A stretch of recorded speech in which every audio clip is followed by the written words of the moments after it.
आयोजित व्याख्यान माला के आज के 69वें पुष्प में मैं आप सभी का स्वागत करती हूँ। पिछले 12 सेशन से आदरणीय वैद्य प्रसाद कुलकर्णी सर हमें शोध संकल्पना के बारे में मार्गदर्शन कर रहे हैं, जिसमें लास्ट टाइम हमने वातज शोध के जो बाह्य उपक्रम दिए हैं उनके बारे में देखा था। तो मैं सर से रिक्वेस्ट करती हूँ कि वे आगे के पार्ट पे आज हमें मार्गदर्शन करें।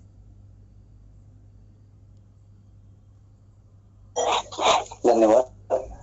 गणाधीशो गुणाधीशो विद्यानिधिर्विनायकः कार्यारंभे सदा तस्मै गणेशाय नमो नमः। तो हमने शोध के सामान्य चिकित्सा सिद्धांत देखते हुए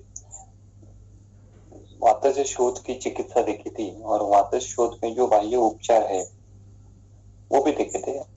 अभी श्लोक क्रमांक जो 68 है उससे पित्तज शोध में किए जाने वाले बाह्य उपचार उसका वर्णन आता है। तो वो श्लोक नंबर 69 अभी पढ़ेंगे। स वेतसः क्षीरवतां द्रुमाणां त्वचाः समंजिष्टा लता मृणालः स चन्दनाः पद्मकपालकौ च पैत्ते प्रदेहस्तु स तैलपाकः। तो अभी क्या चल रहा है, श्लोक नंबर 64 से लेके 67 तक अभी वातज शोथ में किए जाने वाले बाह्य उपचारों का वर्णन आता है और अभी श्लोक क्रमांक 68 से पित्तज शोथ में किए जाने वाले बाह्य उपचारों का वर्णन शुरू हो गया।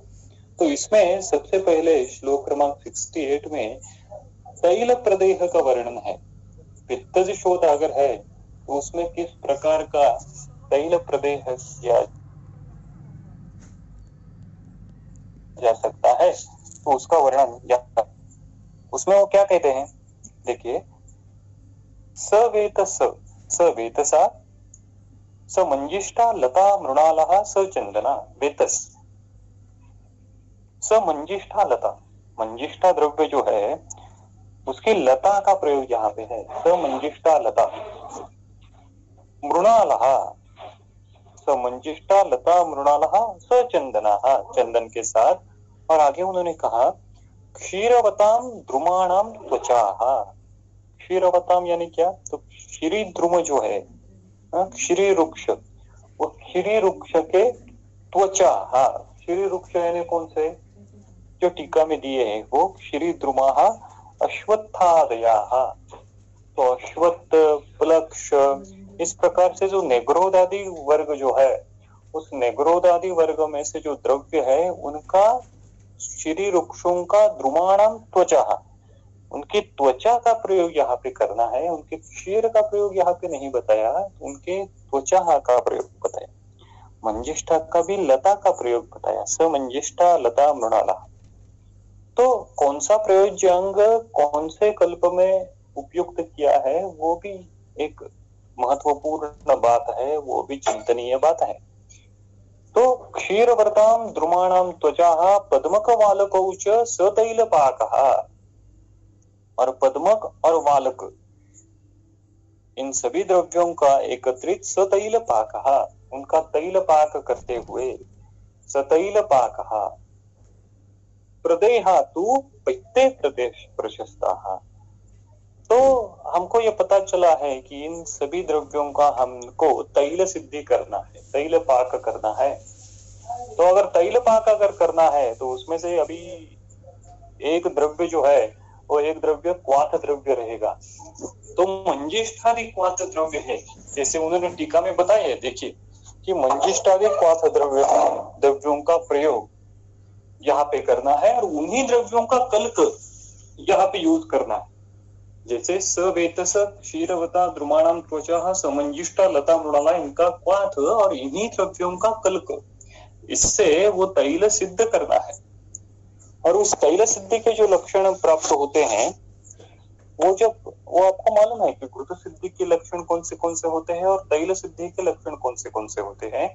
वो प्राप्त होने के बाद उसी तैल का पित्तज जो शोध है उसमें प्रदेह करना है। यहाँ पे प्रदेह शब्द यूज किया है। तो ये भी थोड़ी जानने की बात है, चिंतन करने की बात है कि लेप के जो प्रकार रहते हैं वो हमको मालूम है, वो प्रलेप रहते हैं और प्रदेह रहते हैं। प्रलेप और प्रदेह में फर्क है। एक बहुत ही ठीक रहता है, बहल रहता है। एक जो है वो उष्ण वीर्यात्मक द्रव्यों से किया जाता है, एक जो है वो शीत वीर्यात्मक द्रव्यों से किया जाता है। तो यहाँ पे प्रलेप शब्द क्यों नहीं लिखा, यहाँ पे प्रदेह शब्द लिखा। और दूसरी बड़ी बात कि आप पित्तज शोध की बाह्य चिकित्सा कर रहे हैं, तो पित्तज शोध के लिए, पित्तानुबंध दोषों की चिकित्सा करने के लिए सबसे श्रेष्ठ तो घृत है। तो आपने घृत सिद्ध क्यों नहीं किया बाह्य उपचार के लिए? आपने तैल सिद्ध किया, मंजिष्ठादि तैल पित्तज शोध के लिए, तैल प्रदेह के लिए आपने बताया। तो ये आपने क्यों बताया? चलो वात के लिए तो आपने बाह्य उपचारों में तैल बताया, नो डाउट। कुष्ठ में भी आपने जो पित्तज शोध हम पढ़ते, पित्तज कुष्ठ की चिकित्सा जब हम पढ़ते थे, तो वहां पे भी आपने डिफरेंट काइंड्स ऑफ लेप बताते हुए डिफरेंट काइंड्स ऑफ तैल प्रदेह भी बताए हैं, वो भी जानने की बात है। लेकिन यहाँ पर पित्तज शोध की चिकित्सा बताते हुए जब बाह्य उपचारों का वर्णन आता है, तो घृत का वर्णन नहीं आया बाह्य उपचार के लिए, वर्णन आया तैल का। और वो तैल किस प्रकार से उपयोगित करना है, उपयोग में लाना है, प्रदेह करके लाना है। तो ये जानने की बात है, ये चिंतन करने की बात है। तो इसके आगे श्लोक नंबर 69 में वो कहते हैं, आक्तस्य तेन अंबु रवि प्रतप्तम स चंदनम स अभय पद्मकम च स्नाने हितम क्षीरवताम कषाया क्षीरोदकम चंदन लेपनम च। तेन आक्तस्य, तेन आक्तस्य ऐसा शब्द है। तेन, तेन यानी किससे? तेन, तेन यानी अभी जो श्लोक क्रमांक 68 में जो अपने तैल तैयार किया, तैल पाक किया, मंजिष्ठादि तैल, उस मंजिष्ठादि तैल से उस पित्तज शोथ के रुग्ण को क्या करना है? आक्तस्य, आक्त करना है। आक्त शब्द यहाँ पे यूज किया है। आक्त यानी क्या? जैसे हम मराठी में कहते हैं ना की तेलाने तो डबडबला पाहिजे, एवढा तेल, म्हणजे तेल त्याच्या अंगातून हातातून गळला पाहिजे। केवल एक बार तेल लगाने से अभ्यंग है, अभ्यंग तो आप कम मात्रा में करोगे, लेकिन उसको आक्त करना है। तो ऐसा आक्त करते हुए, जैसे ही आक्त शब्द और किस जगह पे आपने पढ़ा होगा कि हिक्का श्वास के जो चिकित्सा सूत्र है, हिक्का श्वास अर्थम स्निग्धयादो स्वेदे उपाचरित, वहां पे भी सैंधव तेल से रुग्ण को सबसे पहले आक्त करना है। उसी प्रकार से यहाँ पर भी पित्तज शोध, तो ये पित्तज शोध किस प्रकार का होगा? ये स्थानिक शोध होगा क्या? नहीं, ये सार्वदेहिक शोध होगा। सार्वदेहिक पित्त शोध में किया जाने वाला ये बाह्य उपचार होगा। ये वहां पे इस मंजिष्ठादि तैल से रुग्ण को आक्त करते हुए फिर क्या करना है? तेन आक्तस्य सचंदनम सभया पद्मकं च रवि प्रतप्तम। तो इस सचंदन, चंदन, अभया और पद्मक, चंदन, अभया और पद्मक, इनसे जो आप जल सिद्ध करते हो, वो जल कैसे करना है? रवि प्रतप्तम। उसपे साक्षात अग्नि संस्कार नहीं करने हैं। देखिए, उसपे रवि प्रतप्तम, सूर्य किरणों का संस्कार उसपे होना चाहिए। और ऐसा जल स्नान के लिए यूज करना है। किसको? पित्तज शोथ के रुग्ण को। तो कितना सूक्ष्म विचार है कि पित्तज शोथी रुग्ण है तो उसमें स्नान किस प्रकार उसका करना चाहिए। जैसे हमने पिछली बार भी थोड़ा सा विचार किया था कि रुग्ण को एक औषध की पुड़ी तो हम देते हैं, लेकिन अन्न संस्कारित करने की भी एक दवाई देनी चाहिए, और एक जल संस्कृत के लिए भी, एक सुसंस्कृत जलपान के लिए भी दवाई देनी चाहिए। उसी प्रकार से स्नान की विधि के लिए भी एक पुड़ी देनी चाहिए। औषध हर एक मोड से, मोड ऑफ एडमिनिस्ट्रेशन से शरीर में अभ्यंतरित प्रवेशित होना चाहिए। जैसे हम कुष्ठ में करते हैं सिद्धार्थ स्नान, वही विचार की व्याप्ति हर जगह पे हमको लेके जानी है। और उसी विचार से वो कहते हैं कि अगर पित्तज शोथ है तो उसको मंजिष्ठादि तैल से आप आक्त करो। स्नान करने से पहले 20-25 मिनट वो पूरा तेल रगड़ो और उसके बाद चंदन आदि जो जल संस्कृत आप करते हो चंदन से या फिर अभया और पद्मकम च, पद्मक मेन दवाई है, उसके साथ स चंदनम स अभया है। स शब्द चंदन को लगाया है और अभया को लगाया है, पद्मक को नहीं लगाया, तो पद्मक मेन कंटेंट है और उसके साथ स चंदन स अभया। जैसे हम राम रक्षा में पढ़ते हैं रामम पातु स लक्ष्मण, राम मेन है उसके साथ स लक्ष्मण है, तो पद्मक मेन है उसके साथ स चंदन स अभया है।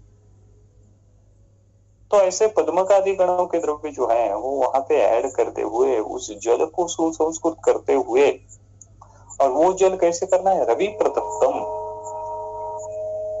अग्नि जो है वो साक्षात नहीं देते हुए वो सूर्य किरणों में रखे, वो थोड़ा उष्ण होने के बाद उसी जल से उस रुग्ण को स्नान करने को देना है।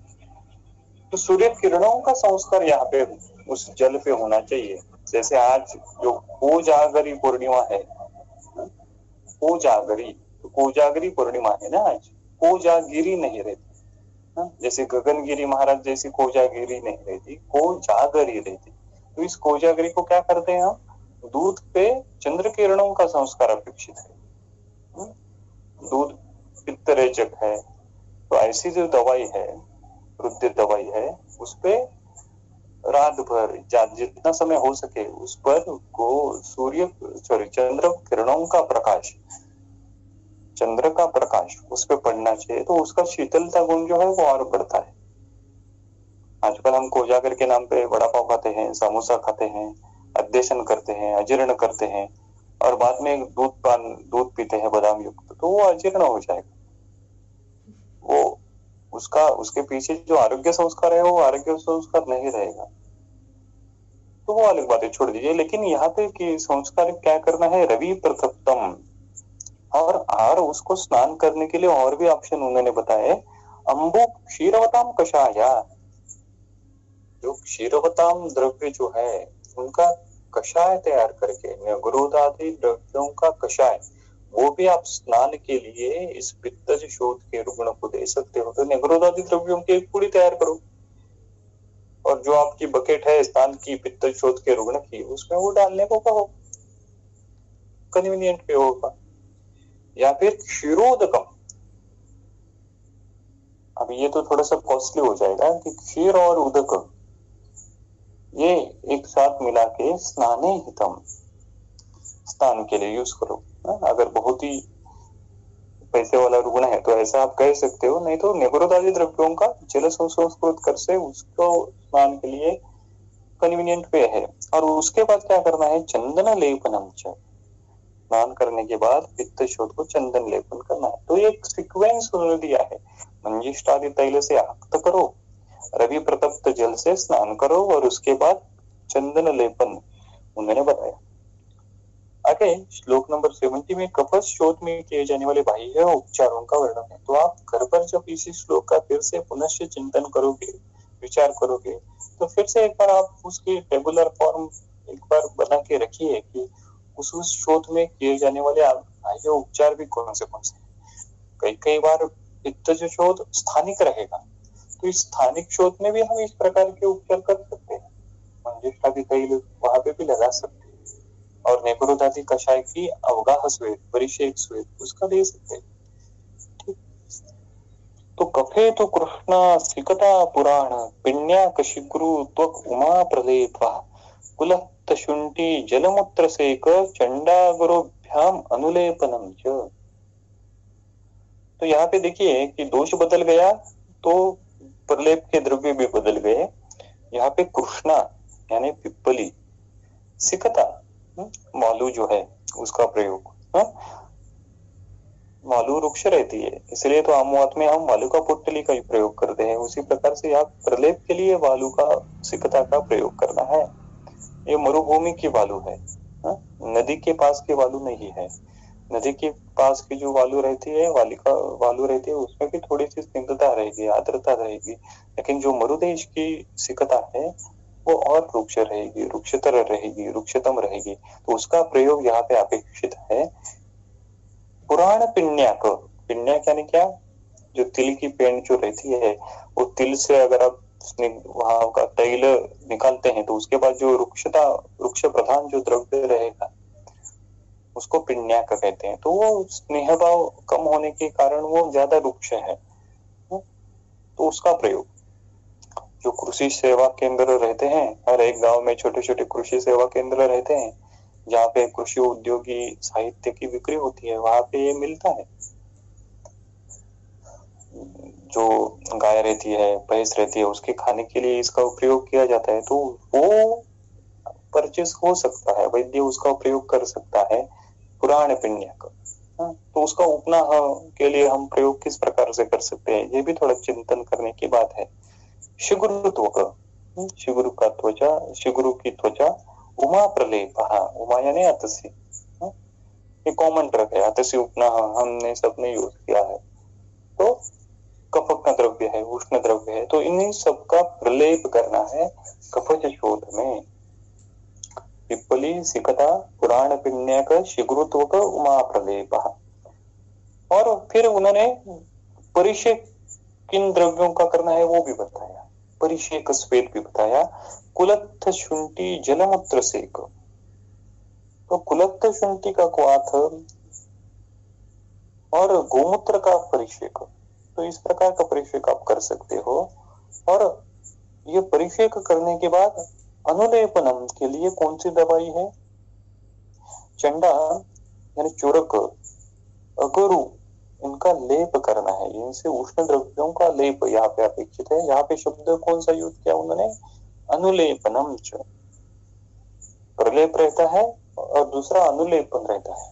अनु यानी क्या, अनु यानी पश्चात, किसके पश्चात, स्नान के पश्चात। जो स्नान के पश्चात लेप किया जाता है उसको अनुलेप कहते हैं। देखिए टीका में चक्रपाणी जी ने दिया है, अनुलेपनम स्नानांतरम अनुलेपनम, स्नान के बाद जो लेप किया जाता है उसको अनुलेप कहते हैं।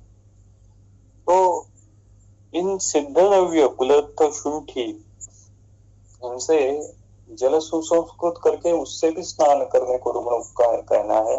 गोमूत्र से सिद्ध जल से भी रुग्ण को स्नान करने को कहना है। अभिषेक स्वेद यानी क्या, उस स्नान के लिए उसको उपयोग आप कर सकते हो। और उसके बाद इस चंडा गुरु का लेप वहां पे अपेक्षित है।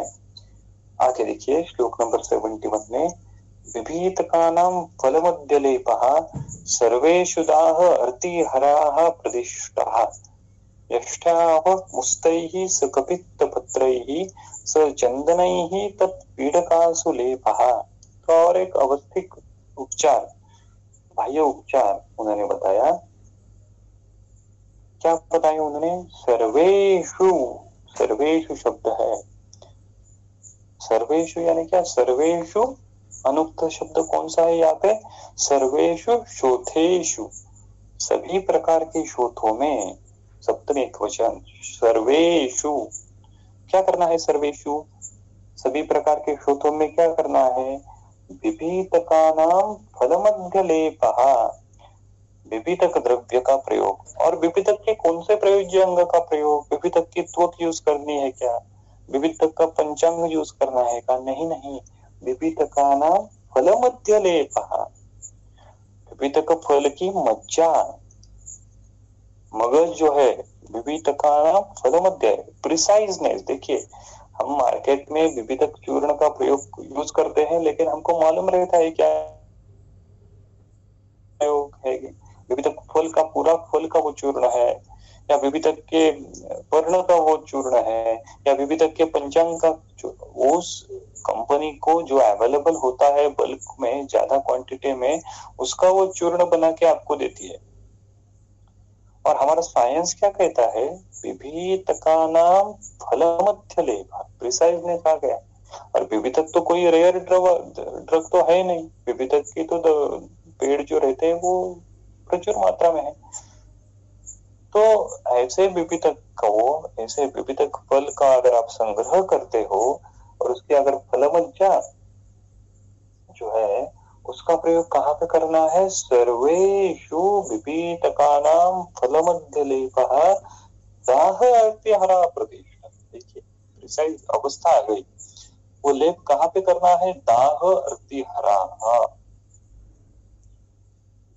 दाह अर्ति वेदना में और दाह प्रधान कंडीशन में वो लेप करना है। जनरली जब दाह रहता है तो हमारे सामने चंदन आता है, लेकिन यहाँ पे चंदन नहीं बताया, यहाँ पे क्या बताया?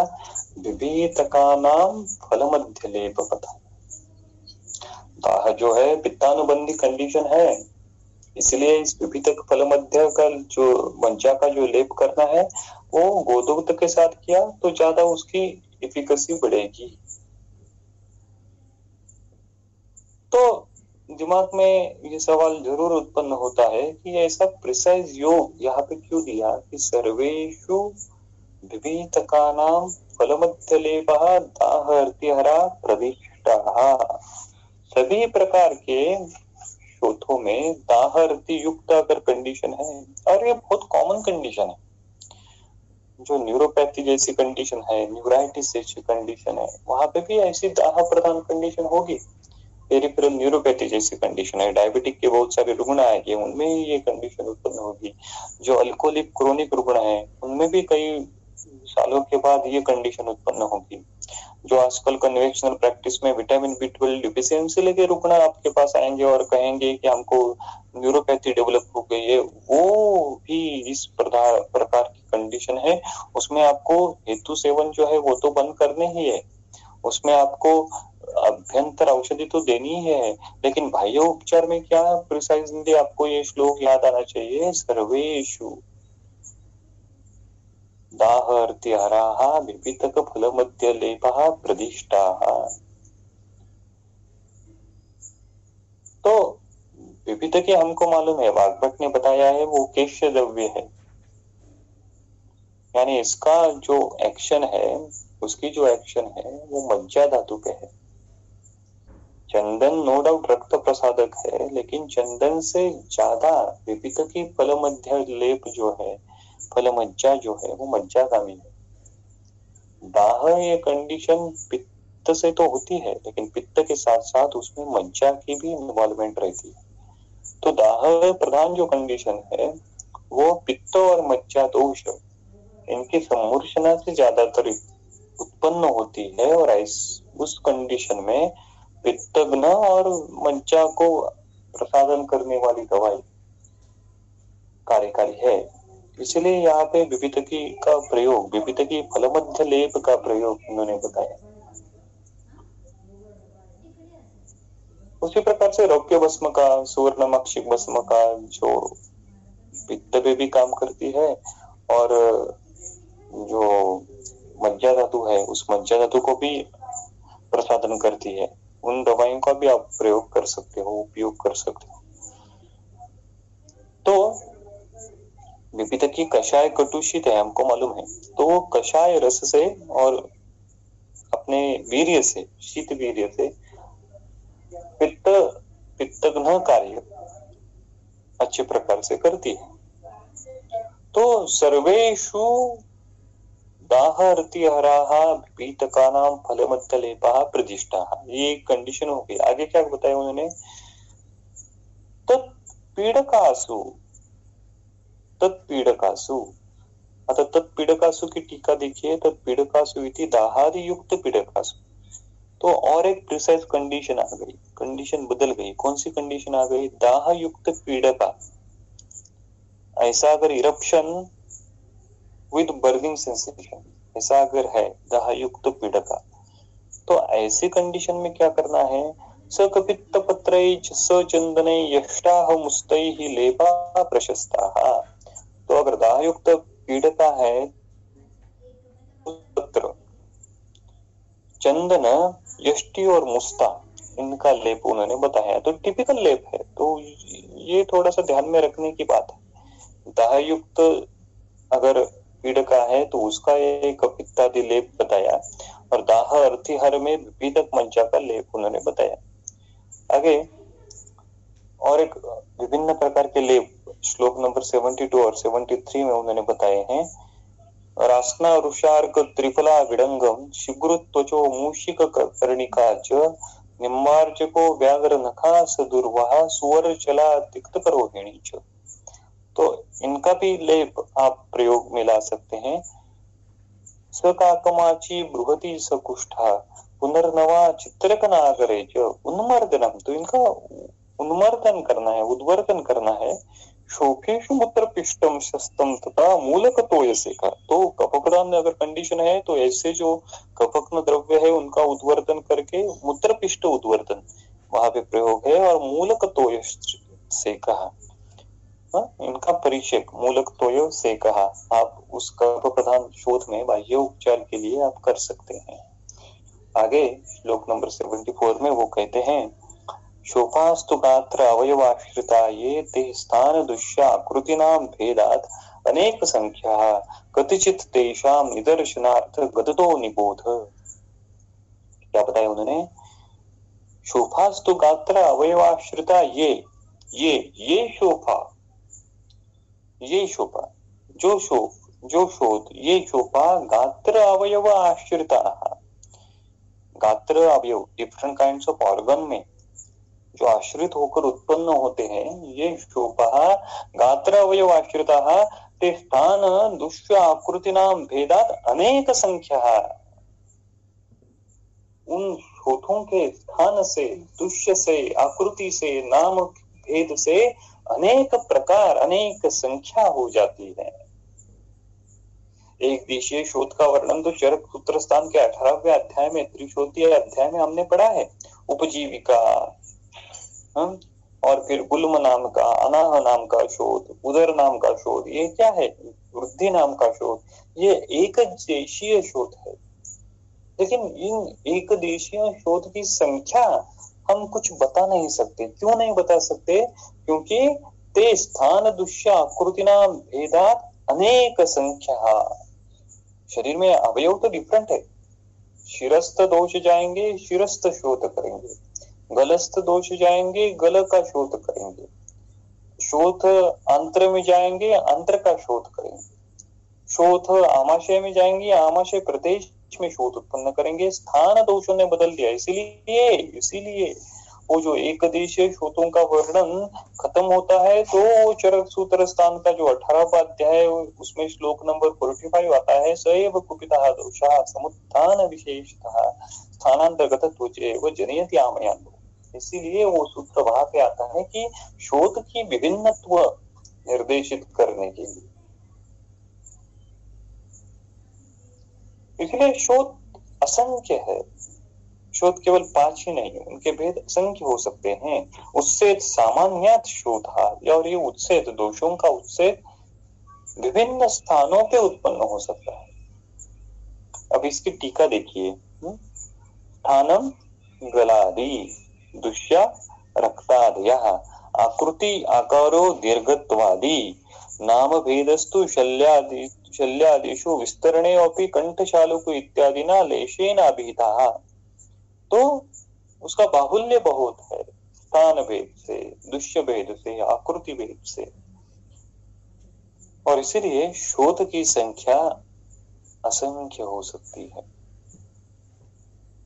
कहने का तात्पर्य जो हमने शुरुआत के चिंतन में शोध संप्राप्ति समझने का प्रयास किया, तो वो थोड़ा सा अगर आपके दिमाग में है, आप अगर याद कर सकते हैं, रिकॉल कर सकते हैं, तो थोड़ा वो कोशिश कीजिए कि शोध उच्छेद सामान्य से है। यदा वायु बाह्या शिरः प्राप्य कफासुर पित्तानि संदूषयति ये वायु तहि बद्ध मार्गम विसर्पयति उच्छेदलिंगम श्वयथुम जनयति। तो उस प्रकार की संप्राप्ति कोई भी, कौन सी भी स्रोत में अगर होती है तो उसको शोध कहते हैं। वो बाह्य भी हो सकता है, वो अभ्यंतर भी हो सकता है।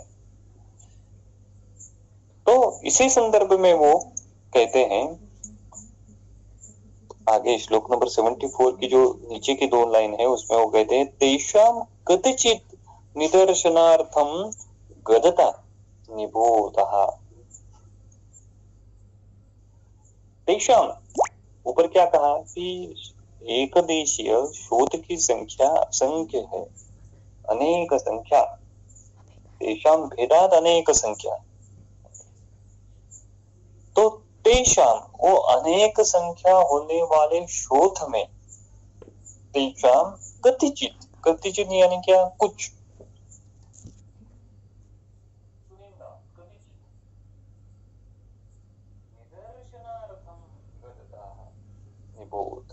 तो उनमें से जो अनेक संख्या है शोधों की, इननंबरेबल शोधास आर देयर, तो उनमें से कुछ, for example, taken for the example, taken for the illustration, गदता निबोध, तो उनमें से कुछ हम अभी कहते हैं।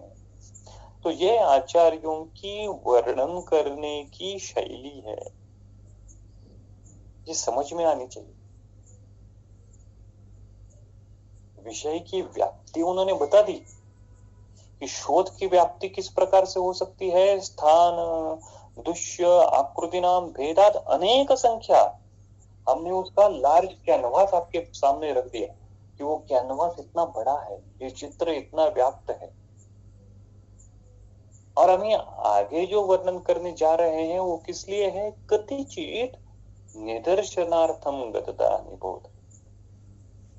तो आपके बुद्धि के चिंतन के लिए, आपको समझ में आए इसलिए उनमें से कुछ उदाहरणों का वर्णन हम करते हैं अभी। यही शैली, यही विचार आचार्यों ने हर बार रखा है। देखिए, आपको शायद याद होगा चरक विमान स्थान का जो 5वां अध्याय है, स्रोत विमान अध्याय, तो स्रोत विमान अध्याय में भी आचार्यों ने कहा है, चरक विमान स्थान अध्याय 5, पेज नंबर 250, श्लोक नंबर 7, क्या कहा श्लोक नंबर 7 में, तेषां तु खलु स्रोतसां यथा स्थूलम कतिचित् प्रकारात् मूलतः प्रकोप विज्ञानतः अनुव्याख्यास्यामः। स्रोतसों के प्रकार असंख्य है, उनमें से कतिचित, कुछ प्रकारों के प्रकार, मूलतः, कुछ स्रोतसों के मूल, और प्रकोप विज्ञान, प्रकोप विज्ञान यानी क्या, स्रोत से दृष्टि का विज्ञान, अनुव्याख्यास्यामः, वो हम अभी कहते हैं। और वो क्यों कहते हैं, हमने स्रोत की व्याप्ति तो सबसे पहले बताई, जो मूर्तिमंत भाव विशेष है वो हर एक भाव विशेष का स्रोत शरीर में हो सकता है, इसलिए स्रोत की संख्या असंख्य है। उनमें से कतिचित प्रकारों का हम अभी वर्णन कर रहे हैं, और वो किस लिए कर रहे हैं, ये भविष्यन्ति अलम अनुक्तार्थ ज्ञानाय ज्ञानवताम, ये उनकी प्रतिज्ञा है।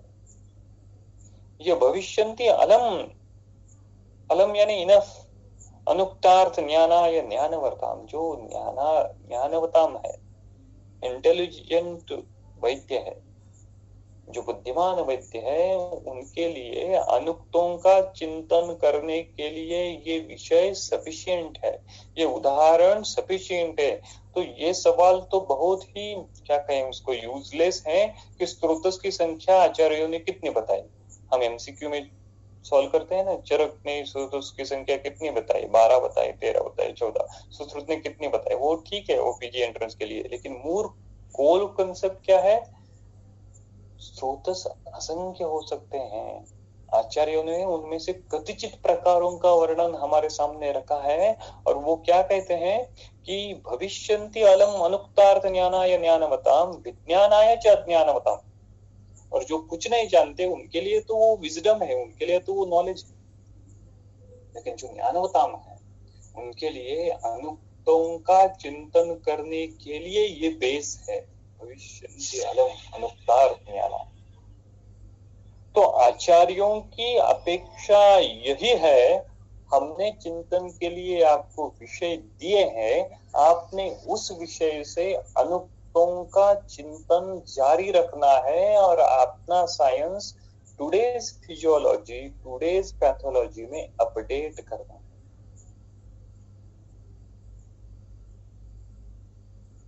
आज के जो फिजियोलॉजी के विषय है वो हमारे आयुर्वेद में हम कहाँ बैठा सकते हैं। ऐसा विचार करना चाहिए। अभी हो क्या रहा है, हम उस फिजियोलॉजी में आयुर्वेद घुसट रहे हैं। ऐसा नहीं होने लगा। वो विषय मैं मेरे दोष गुण रस महाभूत के मैट्रिक्स में कैसे बिठाऊं, वो शास्त्र का ब्रूहण हो जाएगा। न केवल मॉडर्न टर्मिनोलॉजी में आयुर्वेद बता, वो शास्त्र का ब्रूहण कैसे करेगा, वो शास्त्र का ब्रूहण नहीं हो पाएगा। हमारा साइंस का अगर ब्रूहण करना है तो मॉडर्न फिजियोलॉजी हमारी साइंस के बलबूते पे, उस बेसिस पे हमको इनकॉर्पोरेट करनी आनी चाहिए। अनुक्तार्थ ज्ञानाय ज्ञानवताम, इसीलिए इसी श्लोक में उन्होंने कहा, क्या कहा कि कतिचित प्रकारात् निदर्शनार्थम गदता निभूत। कुछ प्रकारों का हम यहाँ पे वर्णन करते हैं। कुछ प्रकारों का वर्णन क्यों करते हैं? क्योंकि भविष्यार्थी अलम, वो भविष्य में आपके अनुक्त शोधों का रुग्ण अगर आपके पास आता है तो उनका भी चिंतन करने के लिए ये ज्ञान सफिशिएंट है, वो तर्क बुद्धि डेवलप करने के लिए सफिशिएंट है। तो आचार्यों की, पुनर्वसु आत्रेय की आपसे अपेक्षा क्या है? वो तर्क बुद्धि डेवलप करना। वैद्य से जब वो विद्या समाप्त करता है तो उसके पास वो तर्क बुद्धि, वो रैशनल बुद्धि डेवलप होनी चाहिए। देखिए चरक सिद्धिस्तान का जो दूसरा अध्याय है उसमें श्लोक नंबर जो आखिर में श्लोक आता है 28, तस्मा सत्यपि निर्देशे कुर्यात् उय्यम स्वयं धिया। क्या कहते हैं आचार्य? तस्मा सत्यपि निर्देशे, सत्यपि हमने कहा है फिर भी, निर्देश कुर्यात् क्या करो, कुर्यात् उय्यम स्वयं धिया। स्वयं धिया, स्वयं यानी क्या? अपने, धिया यानी बुद्धि से, अपने बुद्धि से उय्यम करो, तर्क करो। अगर हमने कहा है फिर भी, सर्वेषु सोतेषु दाहर्त्याराः विपीतक फल मध्य लेपः प्रदिष्टाः, नो डाउट, लेकिन सत्यापि निर्देशे कुर्यात् उय्यम स्वयं धिया, वो क्यों कहा? बिना तर्केण या सिद्धि यदृच्छा सिद्धिरेव सा, और तर्क बुद्धि के बिना जो सिद्धि रहती है, जो ट्रीटमेंट रहती है, वो यदृच्छा सिद्धि रहती है। गुरुजी दवाई देते हैं, हम भी वो दवाई दे दी, हमारा रुग्ण ठीक हो गया, लेकिन वो ठीक होने की सिद्धि कौन सी है? यदृच्छा सिद्धि है। हमको यदृच्छा सिद्धि नहीं चाहिए, हमको श्योर शॉर्ट सक्सेस चाहिए, श्योर शॉर्ट सिद्धि चाहिए। वहां का प्रयास वैद्य ने जारी रखना है। वो एक दिन में, 2 दिन में, 2 साल में, 4 साल में नहीं आएगा। लोगों की जिंदगी चली जाती है, लेकिन प्रयास तो चालू रखना है। चलिए, तो उनमें से कुछ शोधों का उन्होंने वर्णन यहाँ पे किया है। तो आगे वो कहते हैं, शिरोशोथ का वर्णन श्लोक नंबर 75 में किया है। दोषः त्रयः स्वैहि कुपिता निदानै कुर्वन्ति शोभम शिरसा सुघोरम। शिरस्थ शोथ का वर्णन उन्होंने किया। क्या कहा किया उन्होंने? स्वैहि निदानै कुपिताः त्रया दोषः, स्वैहि निदानै, अपने अपने निदान से कुपित हुए 3 दोष। तो यहाँ पे अपने अपने निदान से कुपित हुए 3 दोष का तात्पर्य है कि वो स्वतंत्र कारणों से उत्पन्न होने वाले 3 दोष। तो सन्निपातज अवस्था है, इसलिए वो दारुण अवस्था होगी। इसलिए उन्होंने कहा सुघोरम शिरशोभम कुर्वन्ति। इसलिए ये सन्निपात अगर शिरस्थ होता है तो वो दुर्धर है, सुघोर है, दारुण है। वैसे देखा जाए तो सन्निपात जो अवस्था, यही दारुण अवस्था है। सन्निपात यानी क्या? जब 3 दोष स्वतंत्र कारण से प्रकोपित होते हैं तभी उनको सन्निपात कहते हैं। और ये सन्निपात अगर शिरस्थ मर्म में हो गया तो कितनी दारुण अवस्था हो जाएगी। तो ये सुघोर अवस्था उत्पन्न हो जाएगी। और इस सुघोर शिरस्थ शोथ को उपशीर्षक नाम दिया है। देखिए टीका में उन्होंने दिया है, शिरसा सुघोरम इति अत्र लक्षण त्रिदोष कृतम नाम च शिरशोत इति विज्ञेयम तंत्रांतरेयम उपशीर्षक इति उक्ता। तो दूसरे तंत्र में, दूसरे शायद टेक्स्ट में इसको उपशीर्षक नाम से जाने जाते हैं, लेकिन उसकी पैथोलॉजी किस प्रकार से होती है? स्वैहि कुपिताः निदानैः त्रयाः दोषाः शिरसाः सुघोरम शोकम कुर्वन्ति, शिरस्थ प्रदेश में। तो इस प्रकार की पैथोलॉजी होती है क्या? रुग्ण हमारे पास आते हैं क्या? आते हैं। एक्यूट सेरेब्रोवैस्कुलर एक्सीडेंट के जो रुग्ण आते हैं उनमें भी इसी प्रकार का शिरस्थ मर्माभिघात देखा जा सकता है।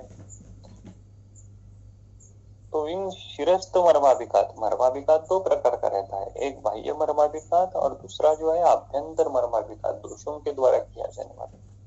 तो ये सीवीए के पेशेंट जो रहते हैं उनमें इस प्रकार का सुघोर मर्माभिघात होता है।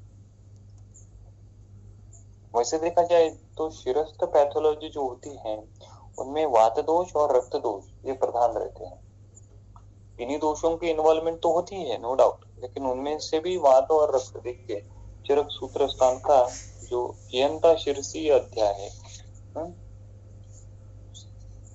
श्लोक नंबर 8 to 11 जो है पेज नंबर 99, संधारणात् दिवा स्वप्नात् रात्रो जागरणात् मदात् उच्चे भाष्यात् अवश्यायात् प्राग वातात् अतिमैथुनात्। पहला हेतु ही संधारण दिया है।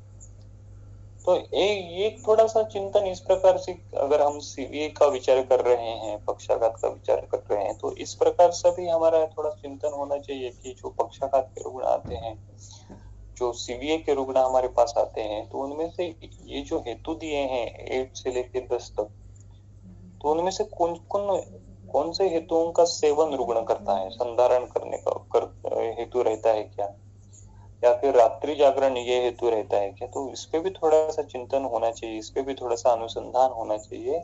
उच्चे भाष्यात् अवश्यायात् प्रागवातात् अतिमैथुनात् गंधात् असात्म्यात् रागात् रजो धूम हिमातपात् गुरु अम्ल हरितात् आदानात् इति शीतांबु सेवनात् श्रोभिघातात् दुष्टाम रोदनात् बाष्प निग्रहात् मेघागमनात् मनस्ताप देशकाल विपर्ययात् वातादयाः प्रकुप्यन्ति शिरस्य अस्त्रं च दुष्यति तथा शिरसि जायन्ते रोगा विविध लक्षणा। वातादयाः प्रकुप्यन्ति, वातादि तीन दोषों का प्रकोप होता है, लेकिन क्या होता है? शिरस्य अस्त्रं च दुष्यति।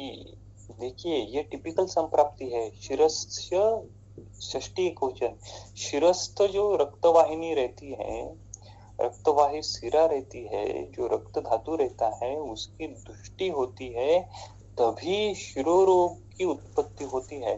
तो शिरोरोग में कौन सा भी शिरोरोग हो रहा हो उसमें शिरस्य अस्त्रम च दुष्यति ये पैथोलॉजी अवश्यम भावी होनी चाहिए या फिर होती ही है।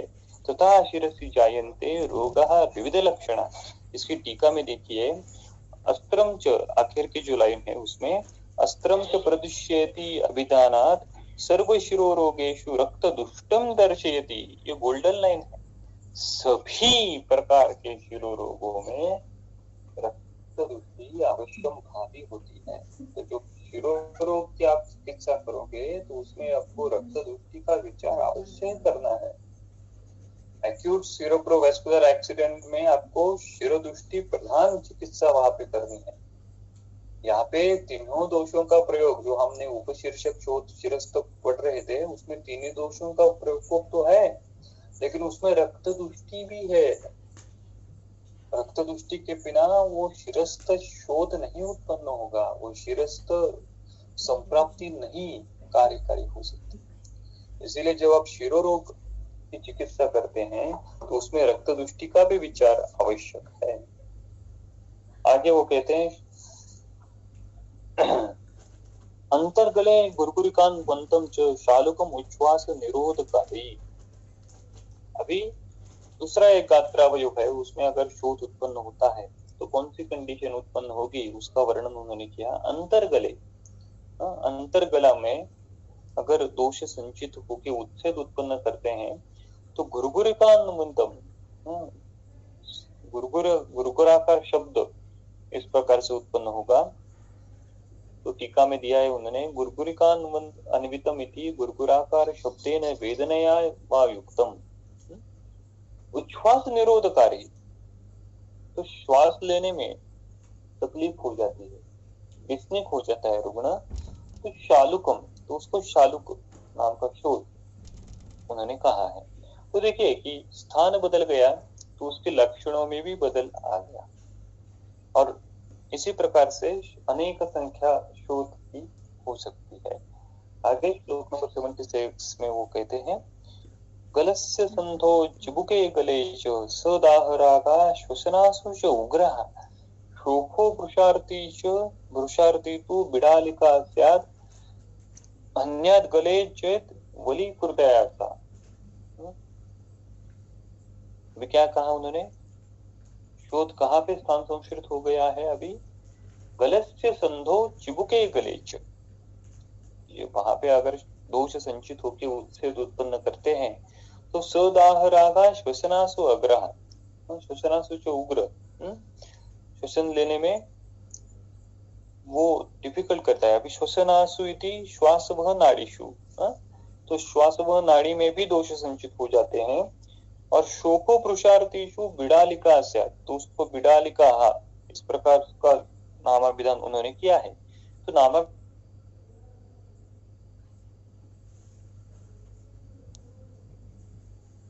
कौन से स्थान में दोष हुआ है ये जानना, ये ज्यादा इंपॉर्टेंट है।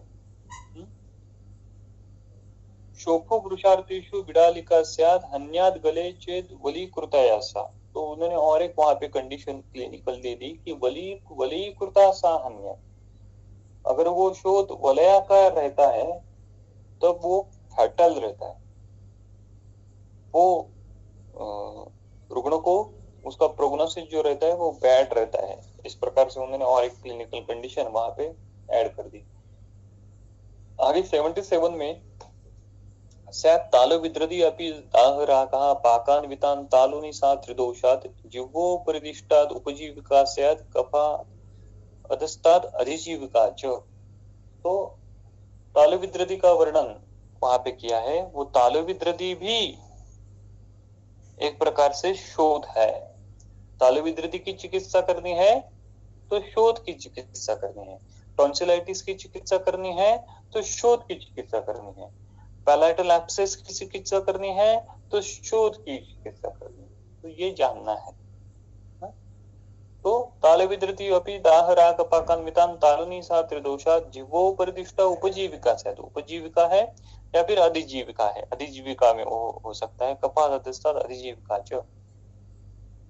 आगे 78 में यो दंत मांसेषु तु रक्तपित्तात् पाको भवेत् उपकुशा प्रतिष्ठा दंत विद्रति अपि दंत मांसे शोभा कफ शोणित संचयोत्थाः। तो जो उपकुश है, दंत मांस, गम्स जो रहते हैं, उनमें अगर दोष संचित हो गए, जिंजिवाइटिस हो गया, तो जिंजिवाइटिस भी शोथ है, पित्त जो शोथ है। जिंजिवाइटिस की चिकित्सा क्या है, पित्त शोथ की जो बाह्य उपचार है उस प्रकार की करो। डेंटल एब्सेस वो भी शोथ है। तो इस प्रकार से एक देशीय शोथों का वर्णन उन्होंने यहाँ पे नंबर 79 में उन्होंने कहा, गलस्य पार्श्वे गलगंड एकः स्यात् गंडमाला बहुभिस्तु गंडैः सद्यः स्मृता पिनस पार्श्वशूल कासज्वर छर्दि युता तु असत्। तो यहाँ पे उन्होंने कहा कि गलस्य पार्श्वे एक गलगंडः, गलस्य पार्श्वे तो साइड ऑफ द नेक में वो अगर शोथ होता है तो उसको गलगंड कहते हैं। So if there is a single swelling on the side of the neck, then it is called as गलगंडा। और क्या उन्होंने, बहुभिः गंडैः तु गंडमाला, ऐसे बहुत सारे अगर गलगंड रहते हैं तो उसको गंडमाला कहते हैं। एक रहा तो उसको गलगंड कहते हैं, बहुभिः गंडैः रहा तो गंडमाला कहते हैं। और ये कैसे है? साध्या स्मृता, ये सभी साध्य है। और अगर ये गंडमाला कास ज्वर छर्दी पीनस पार्श्वशूला तो असाध्य। अगर ये गंडमाला कास ज्वर छर्दी पीनस और पार्श्वशूल इसके साथ एसोसिएटेड होती है तो ये असाध्य है। तो ये गंडमाला और गलगंड, इनकी चिकित्सा किस प्रकार से करती है? इनकी चिकित्सा कफच शोध के अनुसार करनी है। वहां पे वमन दे दो, बाह्य उपचार कर दो, कफहर कफग्न चिकित्सा कर दो। तो इस प्रकार की चिकित्सा आपको गलगंड या गंडमाला में करनी है। आगे श्लोक नंबर 80 में, अभी श्लोक नंबर 80 में उन्होंने क्या बताया कि जो 75 से लेके 79 तक जो एक देशीय शोध बताए हैं उनकी सामान्य चिकित्सा यहाँ पे संकलित उन्होंने श्लोक नंबर 80 में की है। तेषां शिराकाय शिरोविरेकः धूमः पुराणस्य घृतस्य पानं स्यात् लंघनं वक्र भवेषु चापि प्रघर्षणं स्यात् कबलग्रहर्ष। तेषां, तो उन सभी एक देशीय शोध में सिरावेद, तो कौन सी सिरा का वेद करना? जो उपशीर्षक है उनमें कौन सी सिराओं का वेद करना? जो तालुविद्रदि है उनमें क्यों कौन सी सिरा का वेद करना? जो गलगंड है उसमें उरुस्थित सिरा का वेद करने को कहा है। तो वो भी न्याय अनुगुण को होना चाहिए। भागवताचार्य ने एक पूरा अध्याय सिरा वेदन के लिए डेडिकेट किया है, तो वो भी आपको मूलतः पढ़ना चाहिए। तेषां सिरा वेद सिरा काय, काय यानी संशोधन, शिरो विरेचन, काय विरेचन, शिरो विरेचन, धूमः पुराणस्य घृतं पानम। तो वात कफग्न ऐसा धूम जहाँ पे प्रयोग करना है। और जो एकदेशीय शोध है उस एकदेशीय शोध की नजदीक की जो सिरा है वहां से सिरावेदन करने को कहा है। एक ही गलगंड नाम की जो कंडीशन है उस गलगंड में उरु स्थित सिरावेदन करने को कहा है। तो ये थोड़ा सा अलग है, ये थोड़ा सा यूनिक है, ये थोड़ा सा मिस्टीरियस है। गलगंड एक जगह पे हो गया और आपने कौन सी सिरा का आवेदन किया? आपने उरु स्थित फिमोरल की जो वेन है वो आपने कट कर दी। क्या संबंध है इसका? तो ये थोड़ी चिंतन करने की, अनुसंधान करने की थोड़ी बात है। तो यहाँ पे भी उन्होंने देखिए जो सीक्वेंस दिया है चिकित्सा का, तेषां सिरा काय शिरोवीर का सबसे पहले सिरावेद करने को कहा है। वो एक दिशेष होते यहाँ पे, वहां पे स्थानिक रक्त की दृष्टि अपेक्षित है, इसलिए वहां पे उन्होंने सबसे पहले सिरावेदन, रक्त दृष्टि जो है उसका हरण करने को कहा। और वहां पे उन्होंने बाद में संशोधन करने के लिए आदेश दिया है।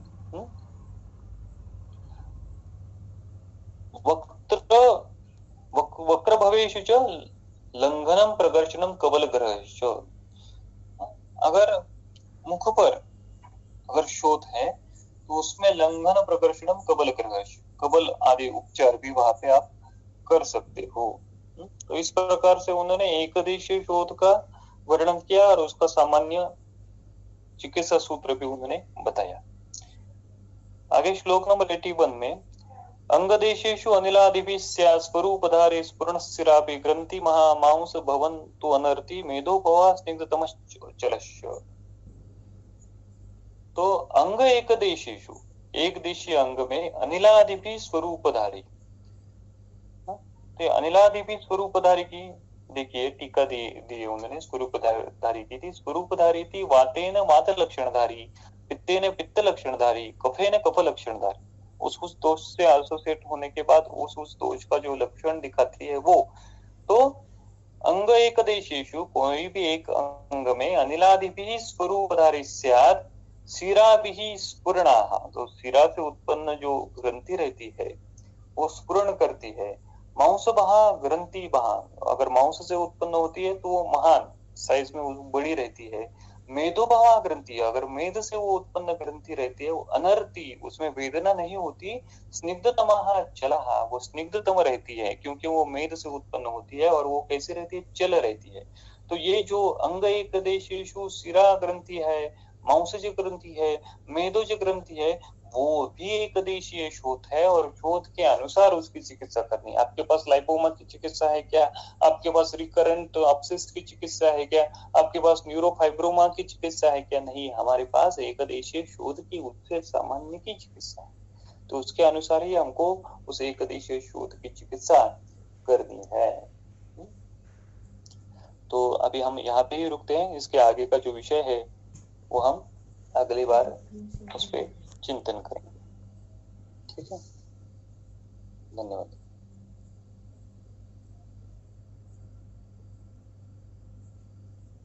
Thank you sir. सर के और ज्वाइन हुए सभी वैद्यों के आभार। Thank you.